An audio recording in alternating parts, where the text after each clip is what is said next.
Donc là, désormais, en juin 2023, ça ne le dérange absolument plus de partir libre dans un an. Donc aujourd'hui, il tweet en disant moi, je veux aller jusqu'à la fin de mon contrat et donc partir libre. Il n'a pas dit qu'il voulait partir dans son tweet. Mais il dit je veux honorer mon contrat. Walid, chez Mbappé, je pense que tous les mots sont importants et que chaque tweet. Il a fait un communiqué pour dire je veux partir. Oui, mais dans son tweet, si tu regardez, fort des informations. Attends, Jonathan, vas-y. Si tu prends son tweet et que tu le lis exactement, il dit en même temps, plus c'est gros, plus ça passe. J'ai déjà dit que je vais continuer la saison prochaine au PSG où je suis très heureux. Pour moi, dans ce tweet-là, il ne dit pas explicitement. Mais il y a eu un courrier, Jonathan. On a eu Arthur Perrault pendant 20 minutes. Tu veux dire quoi?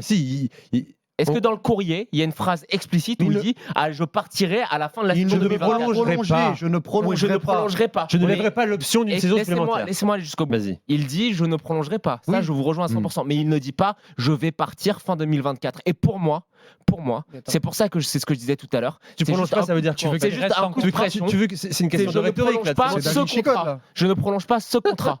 Et pour moi, ça ne m'étonnerait pas que ça soit un vrai coup de pression, qu'il fasse sa saison, qu'il arrive jusqu'au bout et qu'il renouvelle après au Paris Saint-Germain. Faut arrêter avec ce coup de pression. Moi, franchement, j'entends des coups de pression. Mon Dieu. Non, mais pendant tout. Non, pas toi, le fameux coup de pression. On est d'accord que dans tout ce que dit Mbappé, chaque chose est calculée à la virgule près. Tant qu'il ne dit pas je souhaite partir à la fin de la saison 2024, pour moi, tout est encore ouvert. Beaucoup de supporters parisiens et son image de plus en plus dégradée. C'est un autre sujet. Moi, j'en ai marre du fameux coup de pression. Je l'ai entendu chez Jérôme encore à 18h. Non, mais attendez, vous inquiétez pas, c'est qu'un coup de pression. Il faut mettre pour faire grandir le club. Pour faire grandir le club, l'exigence. Il faut mettre l'équipe qu'il faut pour Kylian Mbappé. Et si ça se passe bien l'année prochaine, peut-être qu'il va prolonger. Mais ça va durer combien de temps? Mais ça, c'est un autre sujet. Mais ça va durer combien de temps? Donc en fait, finalement, tous les 2 ans, ça va être exactement la même chose. Et il prendra combien au final avec les revalorisations, avec les primes à la signature, avec les primes d'éthique et de fidélité? Faut arrêter là-dessus. Le fameux coup de pression. Qu'est-ce qu'ils vont faire le Paris Saint-Germain tous les ans, Mbappé sera pas content. Tout à l'heure, Jonathan, il le disait, Ben Sadoun à juste titre. En 2019, le coup du trophée UNFP des responsabilités. En 2021, non. Messi, Wijnaldum, Hakimi, Donnarumma, Nuno Mendes, c'est pas assez. Non, moi je veux partir au Real Madrid. Je l'ai dit dans Rotten sans flamme, je veux partir au Real Madrid. 2022, la même chose. À Luis Campos, on a ramené Luis Campos, mais je trouve qu'on n'est pas compétitif pour la Ligue des Champions. Et là, cette année, encore une fois, un coup de pression. Mais faut arrêter le cirque à un moment donné. Faut arrêter les frais. Faut passer à autre chose.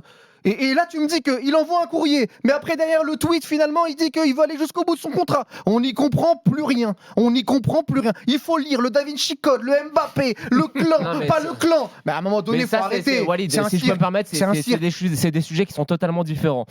Sur toi, ce que tu fais, c'est l'analyse en disant que la situation n'est plus tenable et que le PSG doit arrêter le cirque. Et je pense qu'on te rejoint tous là-dessus. Mais moi, la seule chose que je te dis, Walid, c'est que dans la gestion de carrière millimétrée et la communication surtout de Mbappé qui est millimétrée, pour moi, peu importe qu'il ait envoyé ce courrier en disant qu'il ne va pas exercer son option pour une année de prolongation, ça ne veut pas dire qu'il va quitter Paris à la fin de l'année 2024. On va en parler. C'est deux choses qui sont totalement différentes. J'ai juste rajouté un mot parce que moi je suis assez d'accord avec ce que dit Walid.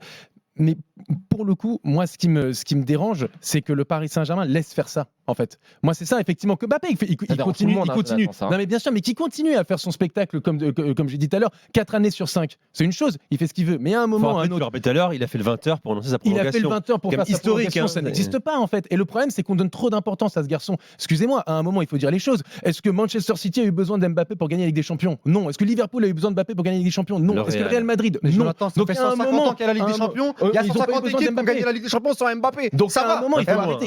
Il faut que le Paris Saint-Germain se rende compte que ils ont en plus, ça fait 6 ans qu'il y a Kylian Mbappé. Ça fait 6 ans qu'il y a eu Kylian Mbappé. Est-ce qu'ils ont passé un cap en Europe avec lui? Mais regarde, Jonathan, le problème, il n'est pas responsable des éliminations du PSG en deuxième de finale ou en quart de finale. On ne dit pas, mais simplement aujourd'hui, c'est une politique sportive où il y a Kylian Mbappé, où il est le cœur de ton projet. Aujourd'hui, c'est un échec. C'est un échec. Le vrai problème, c'est que, et Walid en parlait sur l'émission de Jérôme, je ne sais pas si c'est Jérôme qui tenait ses propos ou quelqu'un d'autre, mais c'est représentatif d'une partie des supporters du PSG, moi qui s'exprime là-dessus, et c'est ce que je trouve aberrant, c'est ce discours de certains de dire ouais, mais tant s'il reste, et puis ça va bien se passer, et puis peut-être il va être convaincu. Et si on l'a une année, ça va être mieux. C'est un discours qui nous concerne tous là autour de la table. mais que certains tiennent en se disant t'es quand même plus fort avec Mbappé que sans. Mais il faut pas raisonner comme ça. Mais je suis d'accord avec toi. On est tous d'accord là. Mais des gens pensent ça et il faut vraiment leur expliquer qu'il y a plus important que le résultat d'une saison, il y a le respect de ton club. C'est du dépit amoureux, ça, Romain. C'est comme si ta femme voulait aller avec un autre, mais que tu essaies de la renier en lui offrant des sacs Hermès tous les jours. Mais ça n'empêche pas qu'elle veut, elle a dans son coin, c'est le dépit amoureux. C'est le dépit amoureux.